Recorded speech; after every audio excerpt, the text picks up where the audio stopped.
ప్రార్థన చేసుకుందాం. పరిశుద్ధుడా, మహోన్నతుడా, గొప్ప తండ్రి, నీ ఘనమైన శ్రేష్టమైన నామానికి కృతజ్ఞతాస్తుతులు స్తోత్రం చెల్లిస్తున్నాం తండ్రి. ప్రారంభ పలుకులుగా తండ్రి నీ కుమారుని ద్వారా మాకు నేర్పించారు. క్రైస్తవ జీవితం ఎలా క్షమ కలిగి ఎలా ప్రేమించాలి అన్నది తండ్రి ఉన్నతమైన నీ మాటలు మాకు తెలియజేసినందుకే నీకే మహిమ చెల్లిస్తున్నాను. మాలో ఉన్న లోటుపాట్లన్నీ వాక్యమనే అద్దములో సరిచూసుకోమని తండ్రి నీ కుమారుని ద్వారా మాకు హెచ్చరికలుగా తండ్రి చెప్పించిన మాటలను బట్టి నీకే మహిమ చెల్లిస్తున్నాను తండ్రి. ఇంకా బలముగా నీ కుమారుని నీ సేవలో వాడుకోమని నిండు మనసుతో వేడుకుంటూ చెప్పబోతున్న నన్ను తండ్రి రెండవ వర్తమానంలో కూడా మాకు తోడుగా ఉండండి. ఆయన వినబోతున్న నీ పిల్లలకు తండ్రి వినగల చెవును గ్రహించగల మనసును దయచేయండి. చెప్పబోతున్న నన్ను మరుగుపరిచి సూటిగా నాతో మాతో మీరే మాట్లాడమని నిండు మనసుతో వేడుకుంటూ క్రీస్తు నామాని ప్రార్థన అడుగుతున్నాను తండ్రి, ఆమేన్. కూడి వచ్చిన మీ అందరికీ ప్రభునామమున వందనములు. మంచిది.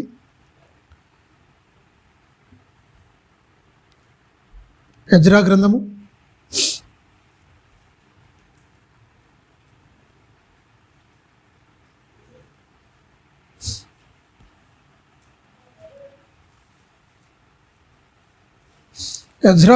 7వ అధ్యాయము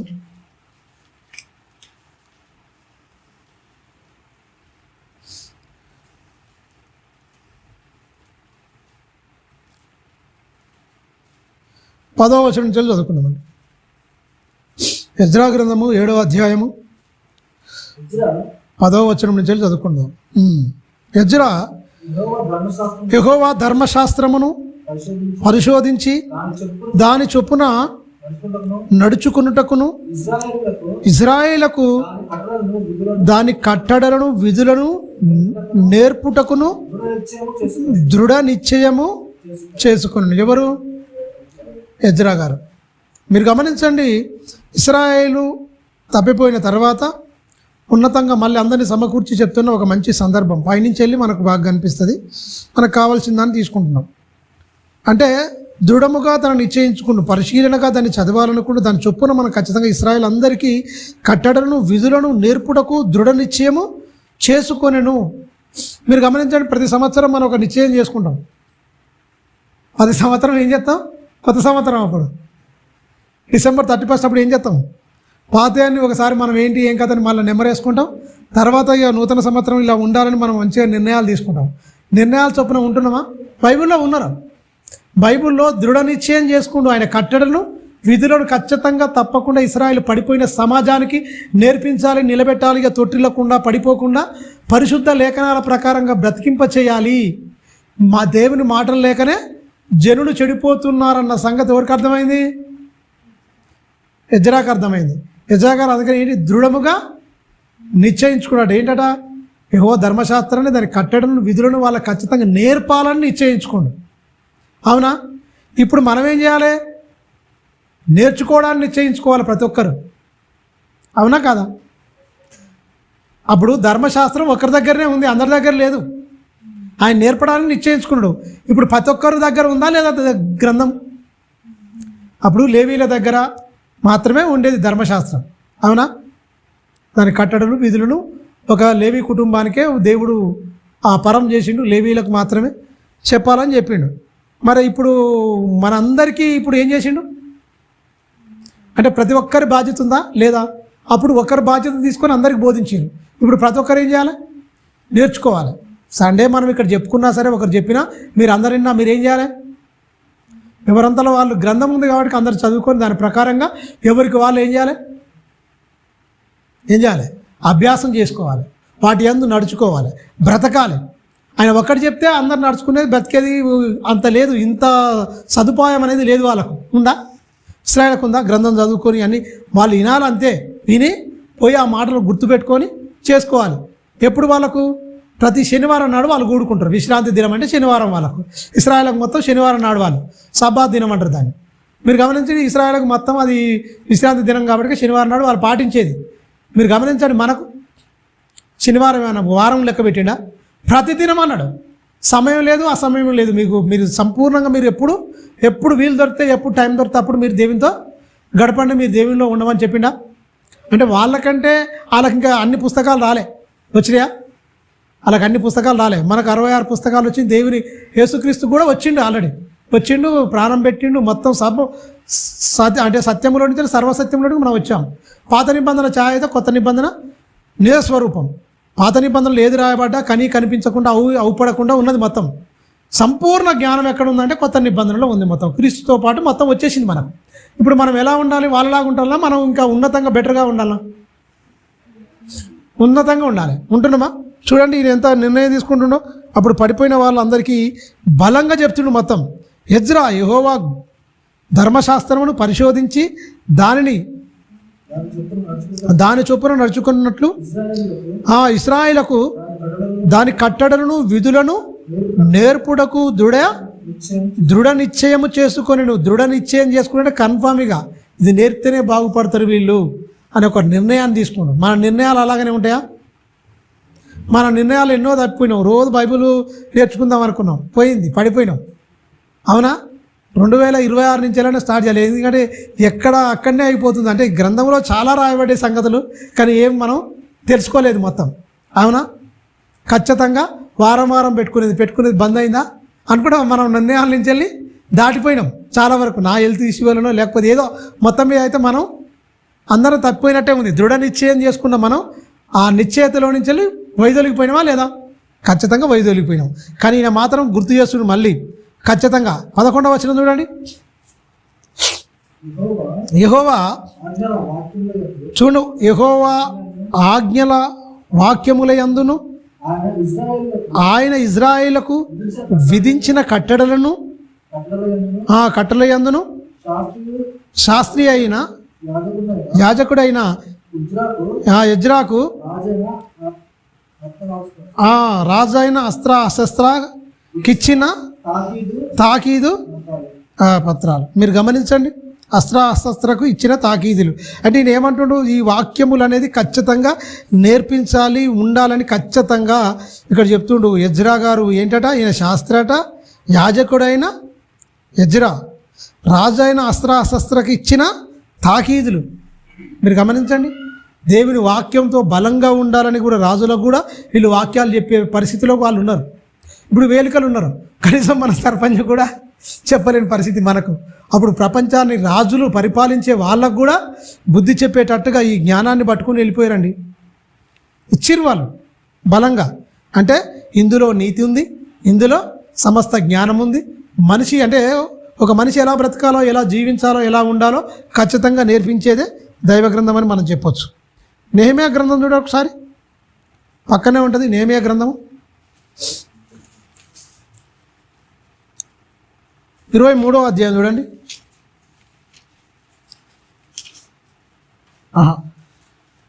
నెహెమ్యా గ్రంథం 10వ అధ్యాయము 28 నుంచి చదువుకుందాం. 10వ అధ్యాయము నెహెమ్యా గ్రంథము 28వ వచనం. మీరు గమనించండి, 27 నుంచి చదువుతాం. 27, 28 కలిసి ఉంటాయి.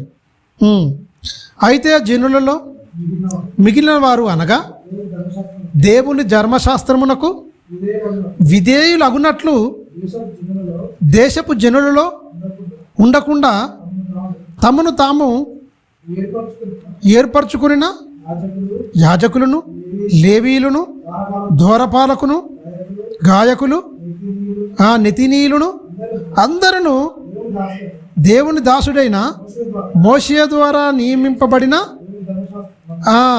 దేవుని ధర్మశాస్త్రమును అనుసరించి నడుచుకొనుచు మన ప్రభువైన యెహోవా నిబంధనను కట్టడలను అనుసరించదమని చూడండి, శపథము పూని ప్రమాణము చేయుటకు కూడుకున్నారు వాళ్ళు. దేనికటండి? ధర్మశాస్త్రాన్ని అనుసరించాలి. శపథం చేసి పూనుకురట, ప్రమాణం చేయుటకు కూడుకున్నటకు అందరూ కూడుకుర్రు మొత్తం. మన వాళ్ళు దేనికి కూడుకుంటారు? వీళ్ళ కూడికి ఎట్లా ఉంది, మన కూడికి ఎట్లా ఉంది మీరు గమనించారా? ఇప్పుడు ఉన్న కూడిక ఏంటంటే ఏదో వస్తున్నారు వెళ్ళిపోతున్నారు. పెద్ద పెద్ద సంఘాల్లో చూడండి, పెద్ద పెద్ద సంఘాలు తిరణాలు జరిగినట్టే జరుగుతున్నాయి. ఒక నిర్ణయం తీసుకొని ఖచ్చితంగా అనుసరించాలి, వాటి ప్రకారంగా మనం బ్రతకాలి, జీవించాలి, మనం ముందుకెళ్ళాలి అన్న ఆలోచన ఉందా? మీరు గమనించండి, ఇక్కడ ఒక బలమైన నిర్ణయం తీసుకుంటున్నాడు. నెహెమ్యా గారు వచ్చిన తర్వాత ఖచ్చితంగా ఎలా ఉండాలి ఏంటి, జనములో మిగిలిన వారందరూ అనగా దేవుని ధర్మశాస్త్రమునకు విధేయులగునట్లు దేశపు జనులలో ఉండకుండా తమను తాము ఏం చేశాట వేరుపరుచుకున్న, అంటే దేశంతో కొంతమందితో కలిసిపోలే, వీళ్ళు సపరేట్ అయ్యారు దేవుని బిడ్డలుగా, మొత్తం అందరితో కలిసిపోయి పెళ్ళిళ్ళు చేసుకొని అన్ని భ్రష్టు పట్టిపోయారు.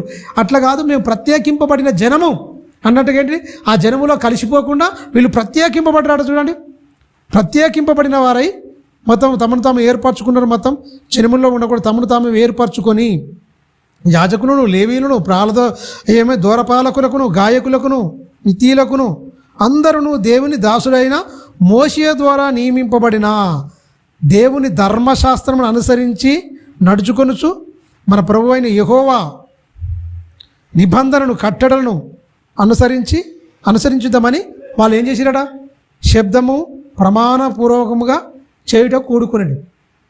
అంటే వాళ్ళు ఏం చేసిరు, మొత్తం ప్రమాణం చేసుకుంటారు, మొత్తం అనుసరిస్తారు. అంటే ఇది లేకుంటే మేము బ్రతకలేము అన్న దాంట్లో ఎవరున్నారు, ఇశ్రాయేలు. అంటే వాళ్ళకు మనకు ఎంత తేడా. సర్వసత్యము లేని వాళ్ళే అంత పట్టుదలతో దేవుని మీద ఆనుకొని ఉంటే వాళ్ళు, మరి అంత సర్వసత్యం వచ్చిన తర్వాత మనము వాళ్ళకున్న విశ్వాసానికి, మనకున్న విశ్వాసానికి, వాళ్ళకున్న భక్తికి మనకున్న భక్తి టాలీ అయిద్దా? ఏమన్నా దగ్గర పోలికలు ఏమన్నా దగ్గరకు ఉన్నాయా? మీరు ఆలోచించండి, దగ్గరికి కొంచెమన్నా ఉన్నాయా? వాళ్ళు శబ్దం చేసి వాళ్ళు పూనుకున్నారు, మొత్తం ఖచ్చితంగా ఇలా ఉండాలి. ప్రమాణం చేయుటకు వాడు కూడుకున్నారు. దేనికంటే ప్రమాణం చేయాలి, కంపల్సరీ దేవుని యందు ఉండాలి. ప్రతి ఒక్కరు మనం వేరుగా ఉండాలి. అంటే ఏమన్నాడు, కొత్త నిబంధనలు కూడా మీరు ఒక్కర జనం మధ్య నుండి మీకు వేరైతే రక్షణ. ఈ ఒక్కరి జనం ఎవరు? దేవుని వాక్యానికి వ్యతిరేకంగా బతికే వాళ్ళు, దేవునిలో ఉండి కూడా దేవుని వాక్య ప్రకారంగా బతకని వాళ్ళు కూడా ఒకరి జనమే. నమ్ముకుంటే సరిపోద్దా? వాక్య ప్రకారంగా బతికితేనే సక్రమైన జనం. ఒకరి జనం ఎప్పుడు? దేవుని నమ్ముకున్నామని చెప్పి లోకం వైపు చూసినా కూడా అది కూడా ఒకరి జనమే. ఇక దేవుడు మొత్తం తెలియని వాళ్ళు కూడా ఎవరు? మొత్తం ఒకరి జనమే. సక్రమంగా ఎప్పుడు మారుతాం మనం? దేవుని ఆజ్ఞలు, కట్టడలు, విధులు మనం తెలుసుకోవాలి. అంటే సర్వసత్యం వచ్చిన మనం ఇంకా వాళ్ళకంటే గొప్పగా ఉండాలి. కానీ ఈ పద్ధతిలో మనం చూస్తే మనకంటే భక్తి విషయంలో గాను, పాటించే విషయంలో కానీ అన్ని విషయంలో పాత నిబంధన ఉన్న వాళ్ళు పర్ఫెక్ట్గా ఉన్నట్టుగా అనిపిస్తుంది. మీరు గమనించండి. అంటే వాళ్ళకు క్రీస్తు అంటే తెలియదు, అసలు సర్వసత్యం లేనే లేదు. పాత నిబంధన మొత్తం ఛాయ కిందగా ఇవ్వబడింది, మొత్తం దాని అజ్ఞాన కాల కిందగా చూసిండు మొత్తం. కానీ కొత్త నిబంధన చాలా జాగ్రత్తగా మనం ఆలోచించాలి. ఇంకా చూడండి ఒకసారి, మళ్ళీ చదువుకుందాం. 28వ వచనం, ధర్మశాస్త్రముకు విధేయులు ఉన్నట్లు దేశపు జనులలో ఉండకుండా తమను తాము ఏర్పరచుకునిన యాజకులను, లేవీయులను, ద్వారపాలకులను, గాయకులను, నితినీయులను అందరూ దేవుని దాసుడైన మోషే ద్వారా నియమించబడిన దేవుని ధర్మశాస్త్రమును అనుసరించి నడుచుకొనుచు మన ప్రభువైన యెహోవా నిబంధనను కట్టడలను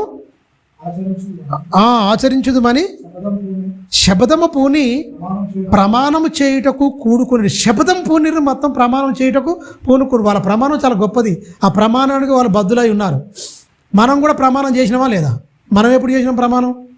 బాప్టిస్ట్ ద్వారా చేసినాం. ఏంటి కష్టమైన, బాధ అయినా, వేదన ఎన్ని వచ్చినా సరే మేము వదిలిపెట్టాం. ఖచ్చితంగా మా చివరి శ్వాస ఉన్నంత వరకు పంచభూతాల సాక్షిగా, అన్నిటి సాక్షిగా మనం ప్రమాణం, దేవునికి ఒక ప్రమాణం చేసినామా లేదా? చేసినాం. వాళ్ళు ప్రమాణాన్ని నిలుపుకోరు, కొంతమంది పడిపోయారు.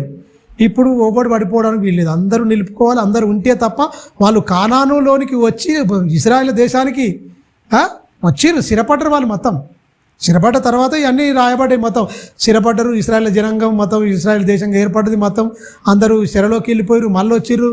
వచ్చిన తర్వాత చెప్తున్నాడు, నెహెమ్యా గారు వేరే దగ్గర ఉన్నాడు, మళ్ళీ అక్కడ వచ్చి గోడ కట్టించి అవన్నీ చెప్తున్న సందర్భం, ఎలా ఉండాలి ఏంటి అన్న దాని మీద. 52 రోజులలో గోడ కట్టించింది నేనే. పడిపోయిన ప్రాకారం ఆ గోడ 52 రోజులనే కట్టిస్తారు ఈయన. ఎవరు? నెహెమ్యా గారు. పడిపోయిన దేవాలయం మొత్తం కట్టించిందేమో ఎజ్రా, జెరుబ్బాబేలు నాయకత్వంలో కట్టించిందే దేవాలయం. ధ్వంసమైపోయిన దేవాలయం. గోడ కట్టించిందేమో నెహెమ్యా, మందిరం కట్టించిందేమో ఈయనే. ఎందుకు ఇవన్నీ మాకు ఇలాంటి దౌర్భాగ్యమైన పరిస్థితి మాకు ఎందుకు వచ్చిందంటే దేవునికి మేము దాసులుగా ఏమైనా ధర్మశాస్త్రాన్ని విసర్జించి పక్కకు పెట్టేసి మా ఇష్టానుసారంగా మేము పెళ్ళిళ్ళు చేసుకున్నాం, మా ఇష్టానుసారంగా మేము ఉన్నాం, మా బ్రతుకులు మంచిగా లేవు. అందు గురించి మనం శబ్దం పొందాం, ప్రమాణం చేసుకుందాం, ఇక నుంచెలైనా మనం సుభిష్టంగా ఉండాలి. ఒకప్పుడు రాజులుగా పరిపాలించారు, మనలో స్వయం పరిపాలన ఉండే. ఇప్పుడేంది మంది కింద మనం అయిపోయిన మన బతుకులు అంటే మన బతుకులు బాగలేకుండా దేవుడు అన్యజనులకు అప్పగించిండన్న ఏంటి వాళ్ళకు వీళ్ళు గుర్తు చేసిరు. ఎజ్రా గారు కానీ ఎంఏ గారు ఎందుకు ఇట్లా అయిపోయినాయి మొత్తం, ఎందుకు ఇట్లా పరదేశులుగా మనం బతుకున్నాం, అన్య దేశంలోకి వెళ్ళిపోయి అన్యుల కింద వాళ్ళ కింద బానిసలుగా బ్రతుకు ఎందుకు మనకు అయిందంటే దేవుడిని మనం ఏం చేసినాం, విసర్జించినాం. దేవుని ఆజ్ఞలకు, దేవుని కట్టలకు, దేవుని ధర్మశాస్త్రానికి మనం అనుసరించి మనం బ్రతకకపోవడం బట్టే మన బ్రతుకులు ఇలా అయిపోయినాయని వాళ్ళు గుర్తించి గమనించి ప్రమాణం శబ్దం చేసి పూనుకొని ప్రమాణం చేసిరు, మొత్తం కూడుకున్నారు. మొత్తం ఇక నుంచేలైనా మనం మంచిగా ఉండాలి, మన బ్రతుకులు బాగుండాలి అంటే దేవుని చల్లని నీడలో దేవుని బలిష్టమైన చేతి కింద మనం దీన మనసు కలిగి చక్కగా బ్రతికితే తప్ప మనకు ఎలాంటి అవరోధాలు రావు. ఎలాంటి రాజులు ఎవరు మనల్ని ఏం చేయలేరు, కదిలింపలేరు. దేవుని నీడలో ఉండాలి, మనము దేవుని చేతి కింద మనం బతకాలి. కుడికి కానీ ఎడమకు కానీ తిరగకూడదు. చక్కగా ఆయన చేతి కింద మనం జీవిస్తే ఖచ్చితంగా యుద్ధము ఆయనే చేస్తాడు. అన్నీ చేసిండు, చేయలేదా? దేవుడు యుద్ధాలు చేయలేదా? గెలిపించలేదా? చక్కగా పితరులు నడిపించలేదా? ఎన్ని చేసినా కూడా వీళ్ళ వీళ్ళ అవిధేయతను బట్టే దేవుడు అన్యులకు అప్పించింది తప్ప దేవుడు అన్యాయస్తుడు కాదు. దేవుడు న్యాయవంతుడు, దేవుడు యథార్థవంతుడు, దేవుడు ఉన్నతమైన వాడు. దేవుని పిల్లలుగా బ్రతకకపోవడం బట్టి వీళ్ళకి వచ్చింది దుర్గతి. కానీ వీళ్ళు కరెక్ట్గా బతికే దేవుడు వీళ్ళ దగ్గరికి దరిదాపులో కూడా ఎవరు కూడా రాకుండా చేస్తారు అంత కట్టుదిట్టంగా. వాళ్ళను ఉత్తరం దిక్కు కానీ వీళ్ళందరూ రేపింది కూడా ఎవరు? దేవుడే. అన్యులు నెబుకద్నెజరు రేపింది ఎవడు? నెబుకద్నెజరును రేపింది ఎవరు? మనుషులా? దేవుడే రేపిండు. ఎందుకు? వీళ్ళు భ్రష్టులు అయిపోయారు కనుక. అందువల్ల వాళ్ళని సరిచేయడానికి, వాళ్ళకు బుద్ధి చెప్పడానికి, దేవుడు చేసిన మేళ్లను జ్ఞాపకం చేసుకొని దేవుని యందు బ్రతకడానికి దేవుడు విధించిన శిక్ష అని మనం చెప్పొచ్చు. ఖచ్చితంగా దేవుడు శిక్షించాడు వాళ్ళని. ఎందుకంటే శిక్ష అంటే వాళ్ళకు శిక్షనిచ్చి తను స్వీకరించడానికే అవన్నీ చేసిందని మనం చాలా జాగ్రత్తగా గమనించవచ్చు. ప్రియమైన దేవుని బాగా ఇంకా చూడండి ఒకసారి 39వ వచనం చూడండి. ఇందులోనే 39వ వచనంలో చాలా మంచి మాటలు చెప్తాడు. అదంతా చదివితే ఎక్కువ అవుతుందని చదువుతాను. 39వ వచనం ఇందులోనే 10వ అధ్యాయం నెహెమీయా గ్రంథము 39వ వచనం. ఇశ్రాయేలును లేవీయులను ధాన్యమును కొత్త ద్రాక్షరసమును నూనె తేనె తేగా సేవ చేయు యాజకులను ద్వారపాలకులను గాయకులను వాటిని తీసుకొని ప్రతిష్ఠితులకు ఉపకరణములను ఆ మందిర గదిలో ఉంచవలెను. మా దేవుని మందిరము మేము విడిచిపెట్టము అంటారు వాళ్ళు.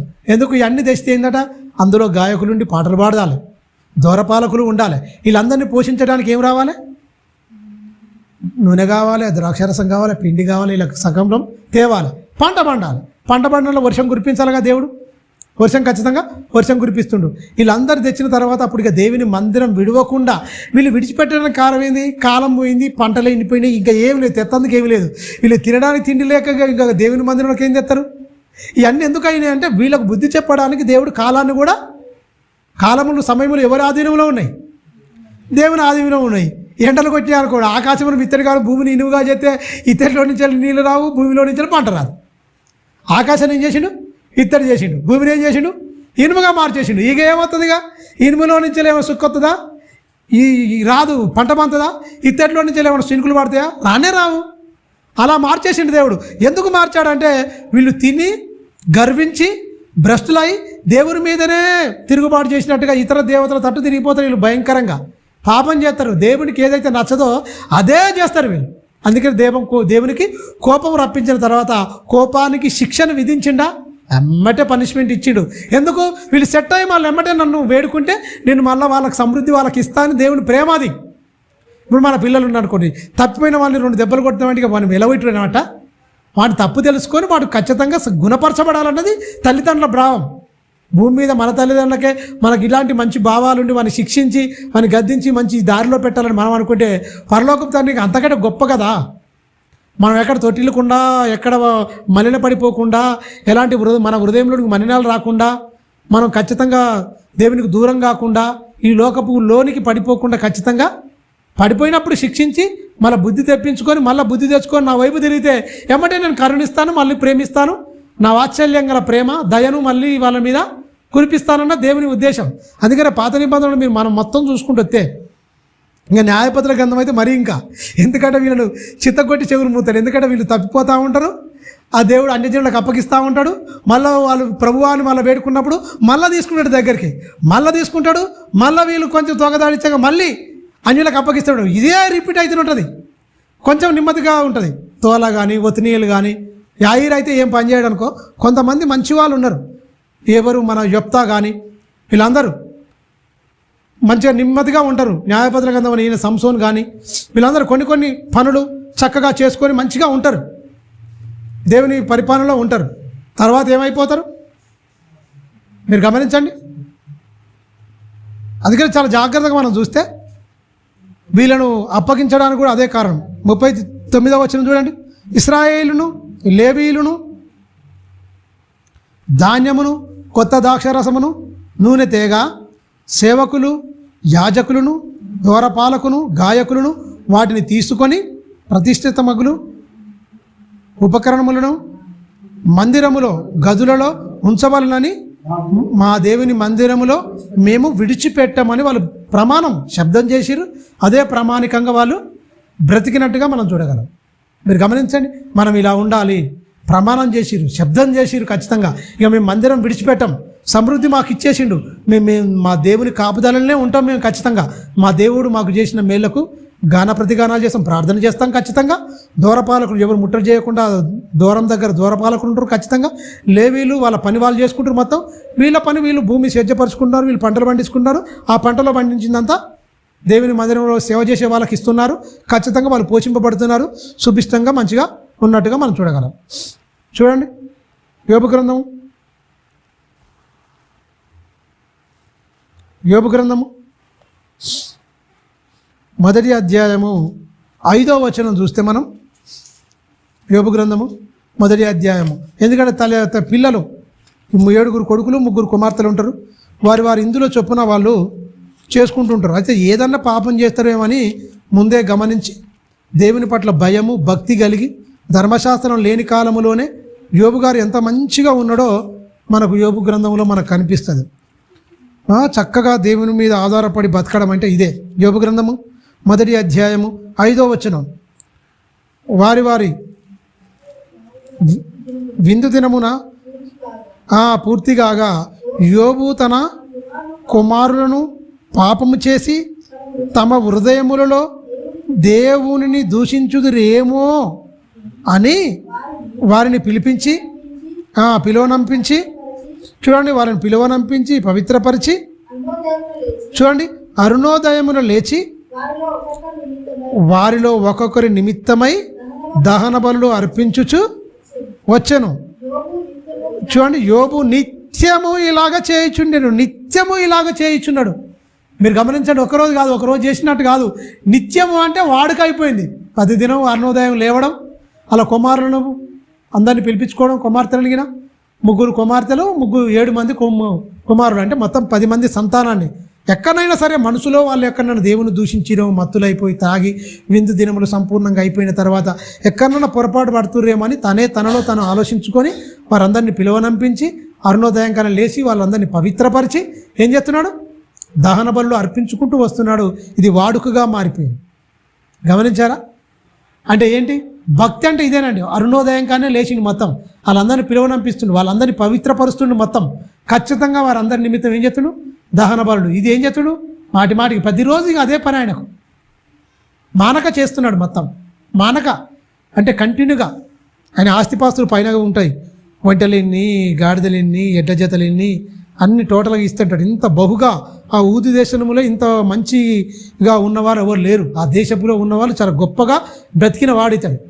మీరు గమనించండి, ఎందుకు ఈ భాగ్యం వచ్చింది ఇంత గొప్పగా ఉన్నాడంటే మీరు గమనించండి, దేవుడు పట్ల అతడు విధేయత కలిగి ఉంటే మందలను ఒంటెలను అన్నిటి సమృద్ధి చేసిండు. తన రెక్కల కష్టాన్ని ఆశీర్వదించిండు. బహుమంది పనివారిని ఇచ్చిండు. మొత్తం గొప్పగా ఉన్నాడు.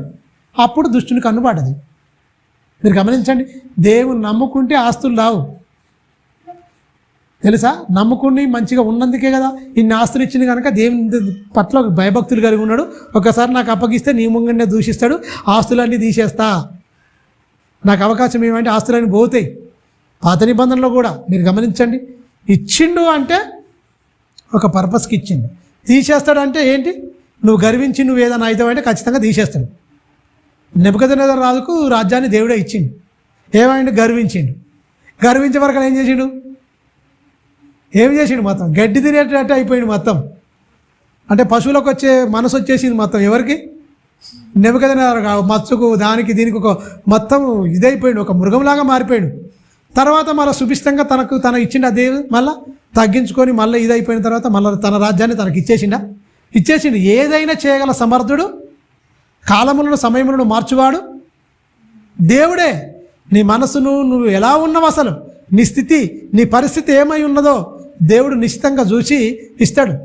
నువ్వు నీతిగా ఉంటే ఇక్కడ ఏముండదు, కానీ పరలోకం నిత్యజీవం కంటే గొప్ప భాగ్యం ఏముండదండి. తినడానికి తిండి, ఉండడానికి ఇల్లు, కట్టుకోవడానికి బట్టలు, ఇంతలో ఉండి మన భక్తిని, మన నిరీక్షణను మనం ఉన్నతంగా భూమి మీద కొనసాగించుకుంటే పరలోక ప్రాప్తి మనకు ఉంటుంది. అతి ఆశలకు పోయి దేవునికి దూరం అయిపోయి భ్రష్టులు అయిపోతే మాత్రం దేవుడు ఇష్టపడడు. ఖచ్చితంగా అదే చెప్తున్నాడు మొత్తం మనుషులందరికీ. చూద్దాం, ఇంకా చూద్దాం. యోబు గ్రంథం 23వ అధ్యాయం 23.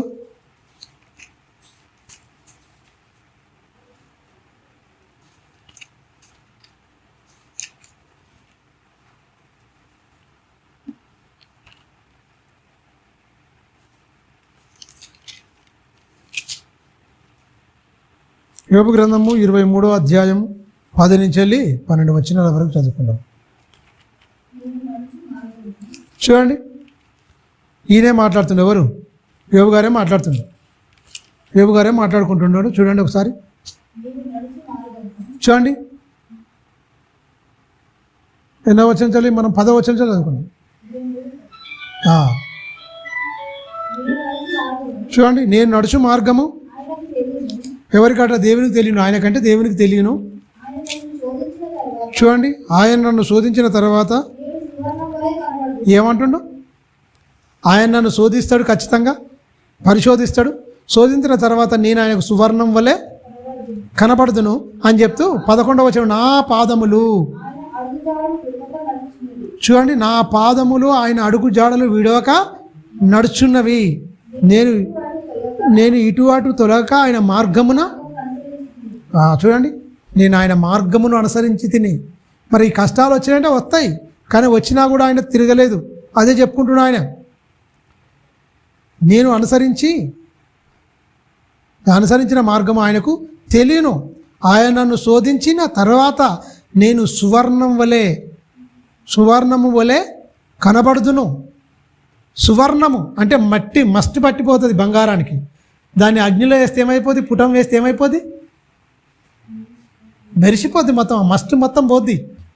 అందుకనే మనకు కూడా ఏంది? శ్రమలు, కష్టాలు, కన్నీళ్ళు, ఇబ్బందులు అనే కొలిమిలో, కష్టాల కలిమిలో, ఇబ్బందుల కొలిమిలో మనల్ని పరీక్షిస్తాడు. మనం ఏంటి? సువర్ణంలాగా మారడానికే శ్రమలు అనేది. శ్రమలు లేకుంటుంటే మన విశ్వాసం ఏందో, మన భక్తి ఏందో బయటపడదు. అంతేనా కాదా? అన్నీ ఉన్నప్పుడు ఏంటి? ఇస్రాయల్కి అన్ని ఇచ్చినప్పుడు పాపం చేస్తారు. మొత్తం శోధించేటప్పుడు దేవుడా దేవుడా దేవుడా దేవుడా అనుకుంటారు. ఆనాటి నుంచి ఈనాటైనా ఈ శ్రమలు ఇవన్నీ ఎందుకంటే, అయ్యా నేను నడుస్తున్న మార్గం నీకు ఖచ్చితంగా తెలుస్తుంది. నువ్వు నన్ను ఖచ్చితంగా శోధించిన తర్వాత నేను సువర్ణం వలె కనబడుతున్నాను. సువర్ణం వల్ల ఎవరికి కనపడుతుంది? దేవునికి కనపడాలనే నీకు మస్టి. అంటే ఏంటి అది? శరీర సంబంధమైనది. ఏం కనపడుతున్నాయి ఒకసారి చూడండి, ఒకసారి చూద్దాం.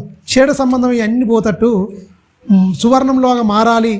ఎందుకు మారాలి అంటే 1 కొరింథీ 6వ అధ్యాయము 9వ వచనం చూడండి.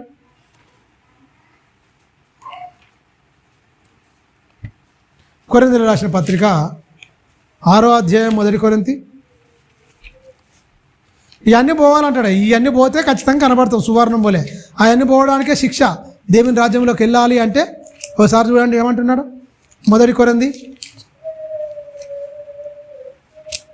కొరింథీయులకు రాసిన పత్రిక 6వ అధ్యాయం 6వ అధ్యాయము 8వ వచనం. అయితే 9వ వచనం అండి. అన్యాయస్తులు దేవుని రాజ్యమును వారసులు కానేరడు. మీకు తెలియదా? మోసపోకుడి, జారులైనను విగ్రహారాధికులైనను, వ్యభిచారులైనను, ఆడంగితనము గలవారైనను, పురుష సంయోగులైనను, దొంగిల్లు వారైనను, లోపులైనను, త్రాగుబోతులైనను, దూషకులైనను, దోచుకుని వారైనను దేవుని రాజ్యమునకు వారసులు కానేరరు. మీలో కొందరు అట్టివారై ఉంటిరి కానీ మన ఏంటట ప్రభువైన యేసుక్రీస్తు నామమున మన దేవుని ఆత్మయందు మీరు కడగబడి పరిశుద్ధపరచబడిన వారై. ఇగో ఇందుకు ఈ శ్రమలు కష్టాలు ఎందుకు వస్తున్నాయి అంటే క్రీస్తుకు కలిగిన మనసు మనం కలిగి ఉండాలి. క్రీస్తుకు శ్రమలు లేవా? ఉన్నాయి. ఇవన్నీ ఏం లేనప్పుడు దొంగతనం ఎందుకు చేస్తారు? దానికోసమే చేస్తారు. లోబీలేంటి? దాచుకోవడం. పురుష సంయోగులు, ఇవన్నిటి గురించి మొత్తం వ్యభిచారులు అంటున్నాడు, లోబులు అంటున్నాడు, విగ్రహారాధికులు. ఇవన్నీ ఏంటంటే ధనం అనేది విపరీతంగా రావడం. అన్యాయస్తులు అంటే ఇతరులకు ఏం ఇవ్వకపోవడం. లోబులు అంటే మొత్తం బిగబట్టుకోవడం. ఇవన్నీ ఉన్న తర్వాత పురుష సంయోగులు అంటే ఆడ మగ స్త్రీలు భేదం లేకుండా స్వలింగ సంపర్కులు అవ్వడం, పాపం చేయడం. అంటే ఇవన్నీ ఉంటాయట. ఇవన్నీ ఉంటే ఎక్కడికి పోరాట? దేవుని రాజ్యంలోనికి వెళ్ళరు. ఇవన్నీ పోవాలి, ఇవన్నీ మొత్తం కడగాలి, మొత్తం చేయాలంటే శ్రమలు అనేది అవసరం. సువర్ణం ఏమైపోద్ది? పరీక్షకు మొత్తం నిలబడితే ఏమైపోద్ది? సువర్ణం శుద్ధి చేయబడుతుందా? నేను సువర్ణములే ఆయన నన్ను శోధించినప్పుడు నేను ఆయనకి ఏం కనపడుతున్నట్టు అది అయిపోయిన తర్వాత సువర్ణం వలె అగ్గుపడుదును. మరి సువర్ణంలాగా అగ్గుపడాలంటే సువర్ణం ఎక్కడి నుంచి వెళ్తుంది? మట్టిలో నుంచి వెళ్తుంది. మట్టి ఉంటుంది, అన్నీ ఉంటాయి మొత్తం. అది మొత్తం దానికి రావాలి. అది బంగారంగా ఉండాలంటే ఏమైపోవాలి? అది కరిగిపోవాలి ఖచ్చితంగా. నక్షి పని చేసేవారికి కంసాలు వానికి ఇస్తే ఏమైపోతాడు? చక్కగా దానికి ఒక రూపాన్ని ఇస్తాడు. మనం కంసాలి వాడైన దేవుని చేతిలో మట్టిలాగా మన జీవితాలు, పాడైపోయిన జీవితాలు ఒక రూపానికి రావాలంటే ఇవన్నీ ఎగిరిపోవాలి. ఇవన్నీ తీసేస్తాడు ఆయన మనలోకి వస్తే. అన్నిటి తీసేసి ఒక అందమైన ఒక హారముగా, మనహారంగా ఏం చేస్తాడు? మెడకు మణిహారంగా పెట్టుకోవాలి అంటే హారంగా ఒక ఉంగరం కావాలన్నా, తల కిరీటం కావాలన్నా ఏం చేయాలి? ఒక నక్షి పని చేసేవారు కంసాల వాని చేతిలో పడాలా వద్దా? మంచిగా దాన్ని కొట్టి చక్కగా దాన్ని ఒక రూపాన్ని ఇస్తారు మంచిగా. ఇప్పుడు డైమండ్స్ అంటే నెక్లెస్ అన్నీ పొదుగుతాయి, మొత్తం రత్నాలు డైమండ్స్ కూడా ఈ అన్ని హారంలో మొత్తం పొదుగుతున్నాయా లేదా? పొదుగుతాయి ఖచ్చితంగా. 2 కోట్ల రూపాయల చీర కట్టింది ఎవరు? ఐశ్వర్యరాయ్. అందులో అంచు చీరలకు ఈ పట్టీలకు మొత్తం ఏంటి? వజ్రాలు పొదిగినాయట. మొత్తం బంగారు అంచు, ఆ వజ్రాలు మొత్తం పొదిగినాయట ఈ పట్టీలో. 2 కోట్ల రూపాయల చీర కట్టిందంటే మీరు గమనించండి. అంటే ఒక పనివారు ఇట్లా, ఇప్పుడు నేతగాడు కూడా ఏం చేస్తాడు? మంచి రంగులు అద్ది ఖచ్చితంగా దాన్ని వేసి మంచిగా పర్ఫెక్ట్గా ఇస్తాడు. అవునా? పోచంపల్లి వాళ్ళు ఏంటంటే ఇక్కడ దీన్ని గద్వాలు ఆ ప్రాంతంలో ఏంటట అగ్గిపెట్టెలో పట్టే చీరను నేసిరట, పట్టు చీర. మనుషులే ఒక వస్తువును వాళ్ళకు అనుగుణంగా ఉన్నతంగా వాడుకుంటారంటే మనం మనుషుల చేత చేయబడినవి వస్తువులు అయితే మరి దేవుని చేత చేయబడింది ఎవరు? ఈ ప్రకృతి రా మెటీరియల్గా ఉన్నది, అందులో మనల్ని పెట్టిండు. ఒక ఇనుమును తీసినాం అనుకోండి ఖనిజాన్ని, అందులో సిగ్గా మార్చుకుంటాం, రేకులుగా మారుస్తాం, కారుగా, దానికి అన్ని రకాలుగా మనం మర్చుకుంటాం. ట్రైన్లు అయితే ట్రైన్ పట్టాలుగా అయితే రేకులుగా ఉంటాయి. అన్నిటికీ ఒక ఇనుమును ఎన్ని రకాలుగా వాడుకోవాలో అన్ని రకాలుగా తయారు చేస్తాం. ఒక ప్లాస్టిక్ను ఎన్ని రకాలుగా వాడుకోవాలో అన్ని రకాలుగా, టేబుల్లుగా, కుర్చీలుగా, అవునా, అన్ని రకాలుగా మనం వాడుకుంటామా? ఒక ప్లాస్టిక్ను, ఒక రబ్బర్ను చెప్పులుగా వాడతాం, టైర్లుగా వాడతాం, రకరకాలుగా వాడతాం మొత్తం. అంటే ఒక వస్తువును ఎన్ని రకాలుగా వాడుకోవాలో. రబ్బర్ ఎక్కడానికి వస్తుంది అనుకుంటారు? ఓ చెట్టులో నుంచి వస్తాయి. చెట్టు పాలు ఈ కర్ణాటక ప్రాంతంలో, ఇక్కడ కేరళ ప్రాంతంలో అక్కడ ఉంటాయి. ఓ చెట్లకి ఇట్లా నడితే కళ్ళుగాంక ఎట్లయితే ఉడుతుందో ఆ కుండలలో అలా ఉంటుంది మొత్తం బాక్సులలో. అది తీసుకుపోయి అక్కడ వేస్తే ఇట్లా బంకలాగా ఉంటుంది, తెల్లగా, అది భయంకరంగా. దాన్నే ఇగో ఈ టైర్లు అనేది వస్తుంటుంది మొత్తం. మీరు గమనించారా? ప్రతిదీ రా మెటీరియల్ ఇచ్చిండు, అన్నిటి మనం ఎలా తీసుకోవాలో ఎలా వాడుకోవాలో మనకు తెలుసు. కానీ మనల్ని ఎలా వాడుకోవాలో దేవునికి మాత్రమే తెలుసు. మనలో ఉన్న ఈ మలినాలు మొత్తం సపరేట్ చేసి దేవుడు వాడుకునే అర్హమైన పాత్రగా తన కుమారుడుగా స్వీకరించుటకు ఎన్నో ఎత్తుపల్లాలు ఉంటాయి. అవునా? కంచాలవాని దగ్గరికి పోతే చొట్లు పడ్డ బిందెలకు ఎలా అయితే మాట్లేసి మంచిగా చేస్తాడో, మలినమైన మన జీవితాలను కూడా ఏం చేస్తాడు? పవిత్రంగా మలచడానికి ఇవన్నీ తొలగించేస్తాడని 9వ వచనం నుంచి వెళ్ళి, అన్యాయస్తులు దేవుని రాజ్యమునకు వారసులు కానేరరు అని మీకు తెలియదా? మోసపోకుడి, జారులైనను, విగ్రహారాధికులను, వ్యభిచారులైనను, ఆడంగుతనము గలవారైనను, పురియ సంయోగులైనను, దొంగిలు వారైనను, లోపులైనను, తాగుబోతులైనను, దూషకులైనను, దోచుకుని వారైనను దేవుని రాజ్యమునకు వారసులు కానేరరు. మీలో కొందరు అట్టివారై ఉంటిరి కానీ అంటే దేవునిలోకి వచ్చిన తర్వాత కూడా బుద్ధి మార్చలేదట. మీలో కొందరు అట్టివారై ఉంటిరి కానీ అంటే అర్థం ఏంటి? అంటే దేవునిలోకి వచ్చిన దేవుడే లోకమే అనుభవించే వాళ్ళు ఉంటారు. ఉండలా లేరా? దేవుని నమ్ముకున్నాడు తాగుతలేడా? దేవుని నమ్ముకున్నాడు స్మోకింగ్ చేస్తలేడా? మద్యపానం ధూమపానం చేస్తలేడా? ఉన్నారు ఖచ్చితంగా. వ్యభిచారం చేస్తలేరా? బూతులాడుతలేరా? ఉన్నారు. మీలో అట్టివారై ఉన్నారు. ఉన్నాక ఏమైంది ఎరికైనా? అట్టివారై ఉన్నారందున అట్టివారై అని చెప్తూ ఏం చెప్తున్నారు ఎరికైనా? దేవుని ఆత్మయందు మీరు కడగబడి పరిశుద్ధపరచుటకై నీతిమంతులుగా తీర్చబడితిరి. పరిశుద్ధపరచుకుంటూ ఆయనే నీతిమంతులుగా. మీరు కొందరు ఇలా ఉన్నారు. తన అమూల్యమైన రక్తము ద్వారా, సువర్ణమైతే ఎలాగైతే అగ్ని చేత పరీక్షింపబడి శుద్ధిగా మారుతుందో, క్రీస్తు రక్తము ద్వారా మన జీవితాలు పునీతమైపోవాలి, కడగబడిపోవాలి, పర్ఫెక్ట్ అయిపోవాలి. కాకపోతే బాధాకరం కదా. ఒక కంచాలవాని చేతిలో ఒక బంగారం, ఒక ఎండి కానీ ఏ రకంగా నక్షి పని ఏ రకంగా అయినా వాడు మరుస్తుండే, మరి దేవుని చేతిలో పడుతున్న మనం ఎందుకు పరిశుద్ధులుగా మారలేకపోతున్నాం? లోపం మనలో ఉందా, లేక చేస్తే ఆయన లోపం ఉందా? కంసాలవాని దగ్గర నక్షి పని చేసేవారి దగ్గర పోయిననుకో, ఎలాంటిదా కమ్మర్వాని దగ్గర పోతే ఎంత ఇనుమైన రాడ్నాల్లో పెట్టి సుత్తతో ఉంచి నీకు గొడ్డలు కావాలన్నా, కత్తి కావాలన్నా, కత్తిపీట కావాలన్నా, నీకేం కావాలన్నా ఆ షేప్లో తీసుకొస్తాడు, మెత్త గొట్టి వదిలిపెడతాడు. అవునా? మనిషికి అంత సామర్థ్యం ఉంది అని మనం అనుకుంటే, ఒక బంగారం అయినా, ఒక ఎండి అయినా, ఒక ఇనుమైనా ఒక మనిషి చేతిలోకి వెళ్ళిపోయిన తర్వాత దాన్ని ఏ రకంగా ఏ రూపం తీసుకురావాలో మనిషికి అంత అర్థమైపోతే మరి దేవునికి తెలియదా? తీసుకుపోయినంటే ఇనుము వాళ్ళు వేసి తిప్పుతూ ఉంటాడు, కొలిమిలు వేసి. బంగారములు కూడా అది కొలిమిలో పెడతారు. కానీ మనం ఏంటి?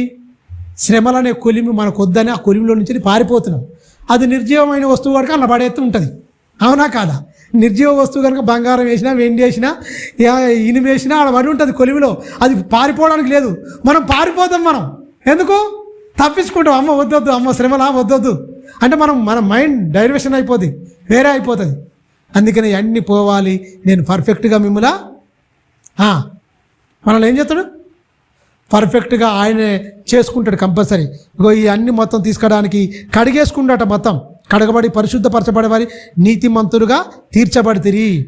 ఆత్మయందు మీరు కడగబడి అంటూ చూడండి, కడిగేసిందట మొత్తం. కడగబడి ఆత్మయందు, ఆత్మ నీలోకి వచ్చింది. పాపమును గురించి, నీతిని గురించి, తీర్పును గురించి ఒప్పింపేసి నీలో ఉన్న కల్మషం మొత్తం తుడిచేస్తుంది మొత్తం. కడగబడిన వారై, పరిశుద్ధపరచబడిన వారై నీతిమంతులుగా తీర్చబడితిరి. ఆయనకు అప్పగించుకుంటే మనం తీర్చబడతాం. అప్పగించుకోకపోతే ఎప్పటికి తీర్చబడం. మన బాప్తిసం కూడా బాప్తిసం కానే కాదు. ప్రియమైన దేవుని పిల్లరా, అలా అయిపోతాం. ఒకసారి చూడండి, కీర్తనల గ్రంథము 40వ అధ్యాయం. కీర్తనల గ్రంథము 40వ అధ్యాయం చూడండి, 40వ అధ్యాయం 6వ వచనం.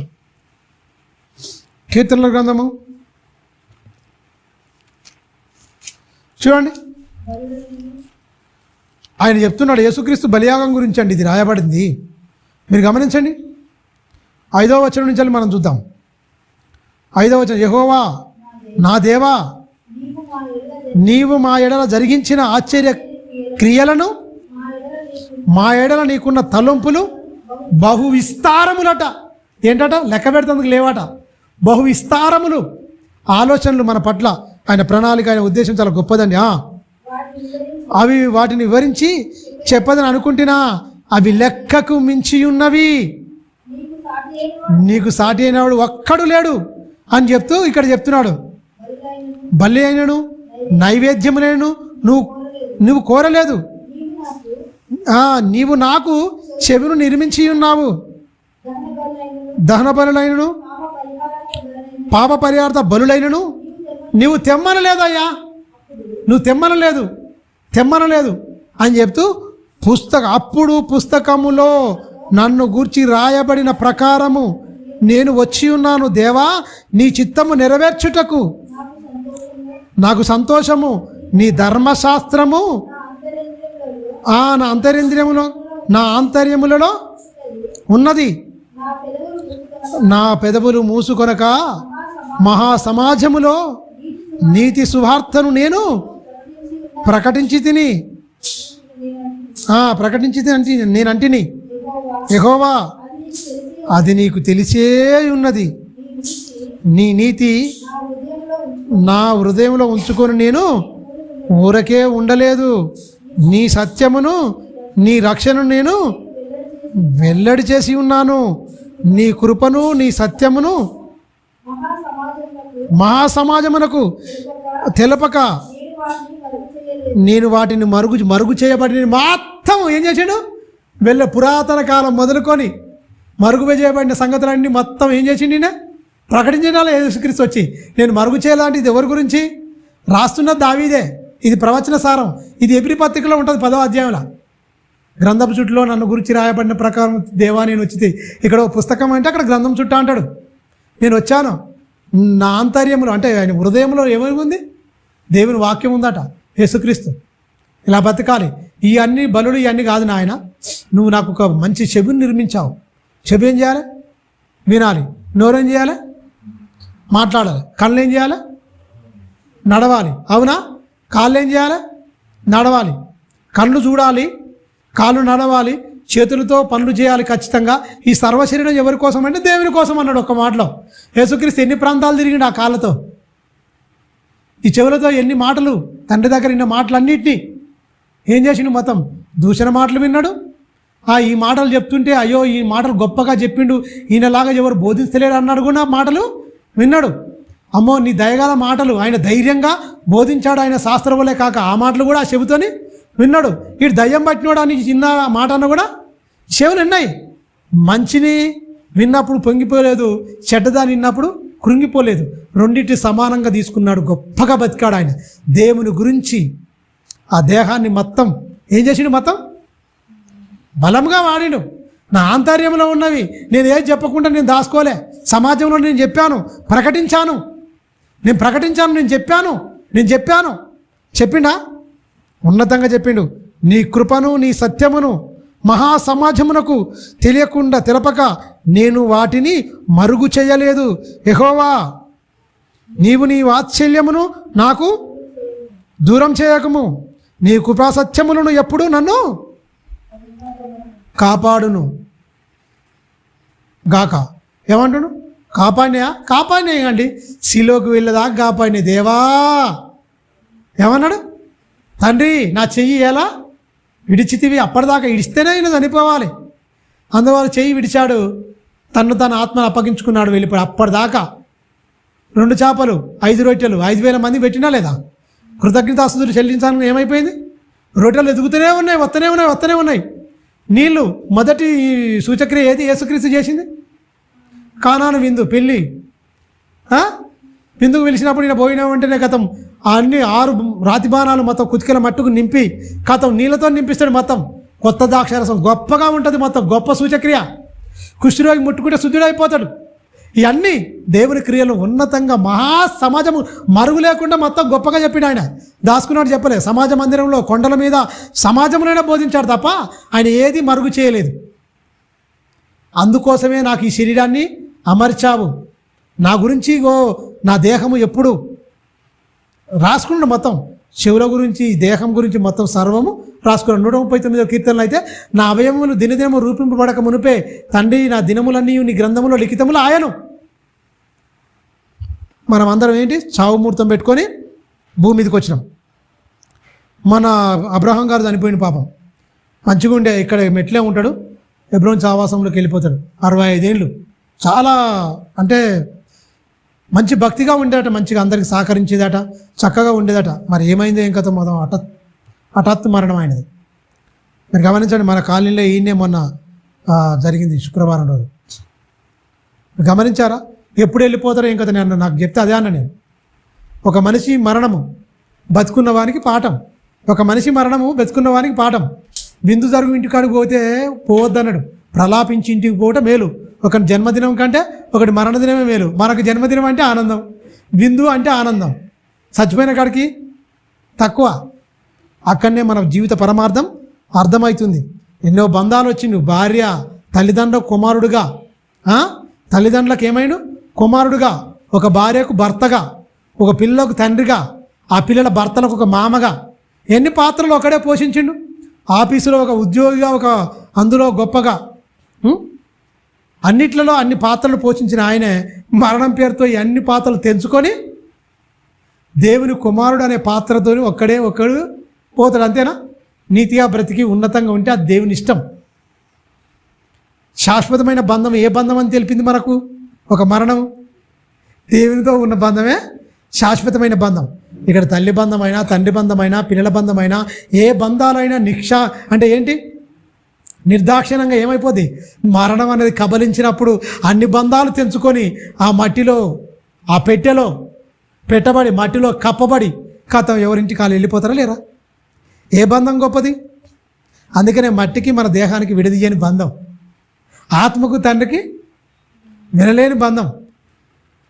దేవుడు అంటే నరుని ఆత్మ యెహోవా పెట్టే దీపం. మన్నని వెనకటి పోలే మన్న అయిపోద్ది. ఆత్మ దయచేసిన దేవుని వద్దకు వెళ్ళాలంటే ఆ స్థాయిలో నువ్వు బతకాలి కదా. పేరు ఉన్నది రాయబడ్డది కరెక్టే. మన్నది వెనకటి పోలే మన్న అయిపోద్ది. దేవుడు ఆత్మ దయచేసిన నరునికి ఆత్మ దయచేసినగా మళ్ళీ ఆత్మ అనేది దేవుని దగ్గరికి వెళ్ళిపోద్ది అని అనుకుంటాం. మనం రాయబడ్డ మాట చదువుకుంటాం. ఆడికి పోవాలంటే ఎంత కష్టమో ఎంత ఇదిగో తెలుసా? తెలియదు. ఏదో బత్తే నామకార్థంగా బత్తే మనం వెళ్ళలేము. ఇదంతా యేసుక్రీస్తు గురించి రాయబడిన సందర్భం. మంచిది, చూద్దాం.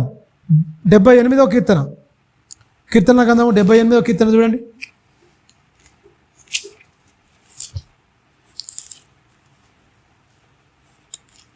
78వ కీర్తన 78వ కీర్తన మొదటి వచనం. ఆసాపు రాసిన కీర్తన, దైవధ్యానాలు. ఆసాపు గాయకుడు.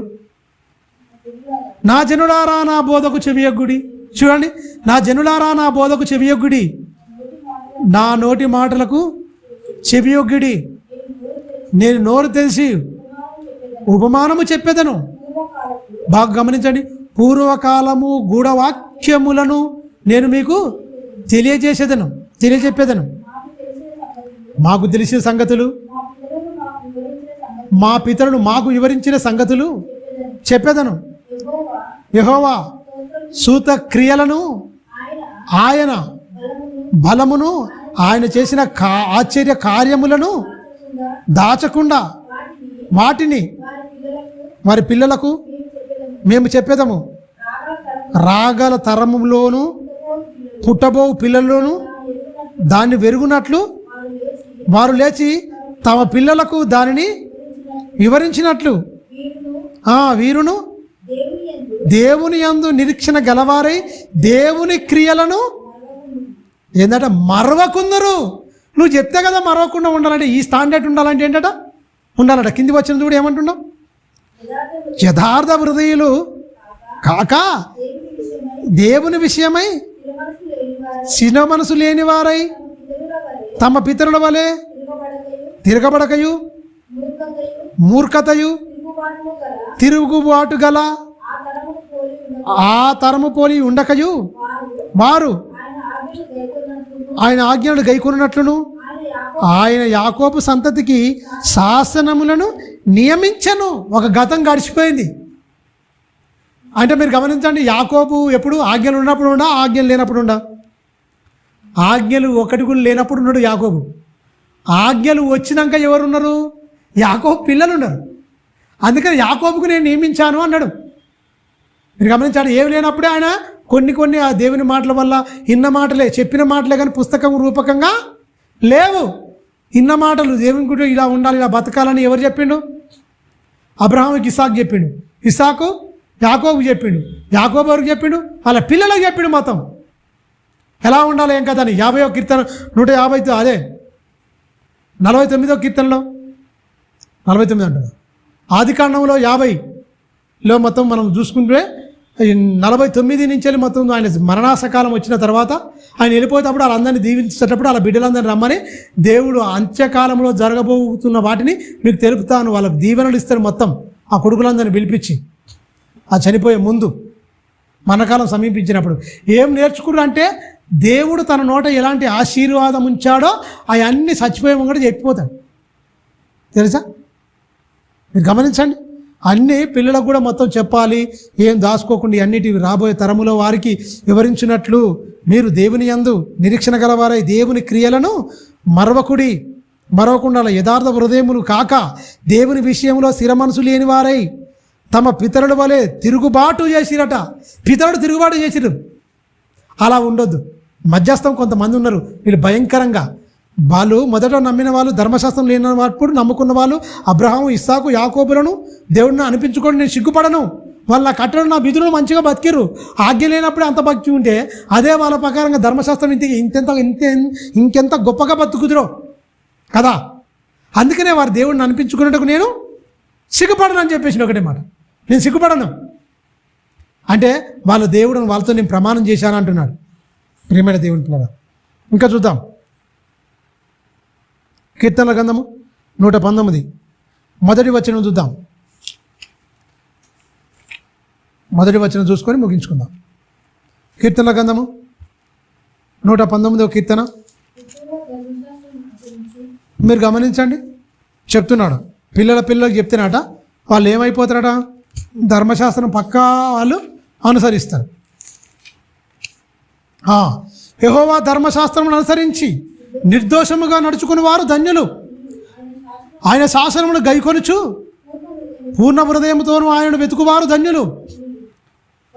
వారు ఆయన మార్గములలో నడుచుకొనుచును ఏ పాపం చేయరు. దేవుని మార్గములు చిన్నప్పటి నుంచి చెప్తే వాళ్ళు ఏ పాపం చేయకుండా ఉంటారని చెప్తుండే ఖచ్చితంగా. మీరు గమనించండి, నీ ఆజ్ఞలను జాగ్రత్తగా గైకొనవలననియు నీవు మాకు ఆజ్ఞాపించి ఉన్నావు. ఆహా, నీ కట్టడలు గైకొనున్నట్లు నా ప్రవర్తన స్థిరపరిచి ఉండిన ఎంత మేలు. నీ ఆజ్ఞలన్నింటినీ నేను లక్ష్యం చేసి ఉన్నప్పుడు నాకు అవమానములు కలగనేరదు. చూడండి, నీతి గల నీ న్యాయ విధులను నేను నేర్చుకునేటప్పుడు యథార్థ హృదయంతో నీకు కృతజ్ఞతాస్తుతులు చెల్లించదను. నీ కట్టడను నేను గైకొందును, నన్ను బొత్తిగా విడనాడకుము. 16వ వచనం చదువుకుందాం. నీ కట్టడలను బట్టి నేను హర్షించదను, నీ వాక్యమును నేను మరవకుందును. చూడండి, నీ సేవకుడై నేను బ్రతుకున్నట్లు నా ఎడల నువ్వు నీ దయారసమును చూపము. నీ వాక్యమును బట్టి నేను నడుచుకుందును. నేను నీ ధర్మశాస్త్రమందు ఆశ్చర్యమైన సంగతులు చూచున్నట్లు నా కనులు తెరువుము. నేను భూమి మీద పరదేశినై ఉన్నాను. నీ ఆజ్ఞలను నాకు మరుగు చేయకము. నీ న్యాయ విధులను మీద ఎడతెగని ఆశ కలిగి ఉన్నది. చాలు, ఎడతెగని ఆశ కలిగి ఉన్నది. దాని చేత నా ప్రాణమును ఏమంటున్నాడు? క్షీణించుచున్నది. అంటే దేవుని గురించి గొప్పగా బతకాలని అన్ని సారాంశం. ప్రియమైన దేవుని పిల్లరా, ఆలోచించిరా? ధర్మశాస్త్రం లేనివారే గొప్పగా బతికినారని చెప్తున్నారు ఖచ్చితంగా. మరి ధర్మశాస్త్రము ఉన్నవారు నశించిపోయారని చెప్తుండు. ఆ నశించిపోకుండా ఉండాలంటే ఏంటి? పిల్లలకు చెప్పాలి, రాబోయే తరం వారికి వివరించి చెప్పాలి, స్పష్టంగా చెప్పాలి, గొప్పగా చెప్పాలి, అవి మరవకుండా ఉండాలి, లేవగానే చెప్పాలి, ఇవన్నిటి చెప్పాలి. అప్పుడు ఏమైపోతారు? ఎక్కడైనా పాపం చేయకుండా ఉంటారు, పాపంలో పడిపోకుంటుంటారు అని ఖచ్చితంగా మనకు వాక్యం తెలియజేస్తుంది. మా తలలో ఉంచుకోండి, ప్రార్థించుకుందాం.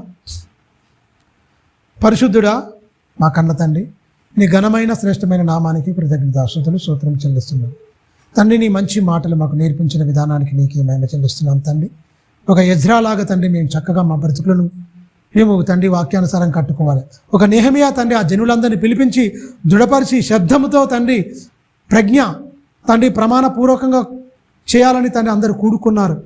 నీ గురించి బతకాలని తండ్రి చెప్పుకోవాలని. యోబు గారు తన పిల్లలను పిలిపించాడు. ఖచ్చితంగా ఇలా ఉండాలని తండ్రి ఎక్కడైనా మనసులో మరి దేవుణ్ణి దూషించారో ఏమో అని ప్రతి ఒక్కరిని పిలిపించుకొని ఖచ్చితంగా వాళ్ళని పరిశుద్ధపరిచి ప్రతి అరుణోదయమున నాయన వాళ్ళందరి కోసం తండ్రి బలులు అర్పించుకుంటూ వచ్చాడు అన్న మాట కూడా విన్నాం తండ్రి. ఏ ఆజ్ఞలు లేనప్పుడే అంత భక్తిని, విశ్వాసమును, నీతిని కనపరిచిన వాళ్ళు ఎక్కడ? సర్వసత్యం వచ్చిన తర్వాత మేము మా భక్తిని పోల్చుకుంటే తండ్రి మాకు భయం వేస్తుంది తండ్రి. ఆ మహాలోకానికి రావాలంటే ఎంత భక్తి, ఎంత పరీక్షింపబడాలి.